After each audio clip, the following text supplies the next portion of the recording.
Good evening, everybody. PA Figs here. So I've begun construction of my cheap do-it-yourself hoop house. So this is just a PVC hoop house that I am hoping to keep up for only a month, temporary. And I'm going to put my fig trees in it and hope that it gives me an early spring. It'll keep the fig trees a little bit warmer than just having them outside. And I'm hoping that that'll give me figs earlier this year. They'll ripen earlier with a little bit of a head start. I know the ones in the greenhouse ripen a good month ahead of the other ones. So all this is 1-inch electrical PVC conduit. And if you look down here, you can see what I did is I put some rebar into the ground. It's a 4-foot piece. Put about 2 feet into the ground. I've got real rocky ground, so at some places it's not quite 2 feet. And then I just slid the PVC over it. And I did that on both sides. Spaced them about 3 feet apart, depending on rocks. And I put down some of this landscape fabric. The local nursery was nice enough to sell this to me. And it's the real heavy duty stuff, real thick. So it should help with what I'm hoping is keeping the figs warm, as well as reducing puddling water for the spotted wing Drosophila that is always bothering me. So I've got that there. You see each end has a garden stake that's about 2 feet into the ground, maybe a foot.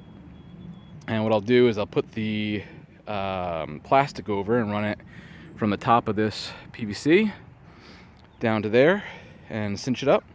And then I'll also put a strap that goes from that garden stake to each one of these poles, wrap it around each pole once, and then tie it off to the garden stake at the far end.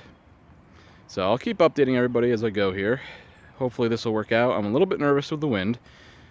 We get some pretty good wind here on this hill and on the mountains, so I'm gonna have to really make sure this is battened down. And what I'm thinking is running a piece of wood along the bottom of these pieces of PVC and then just screwing it in, just to add a little bit more weight and so that each one supports each other. But again, it's only got to last a month, so here's to nothing. We'll see how it goes. All right. And as you can see, I've started to clear the garage out. All the fig trees were coming out of dormancy. It's a little too early to bring them out, but the forecast looked good, and then it didn't. So now on Friday, they're calling for 35 degrees Fahrenheit, which will be a potential frost depending on how wet it is. So I got to be a little careful. I'm gonna try to get that hoop house done in time to get them in there before frost comes, but we'll see. And then I also, collector's worst nightmare, found a tag on the ground. It came off one of the figs.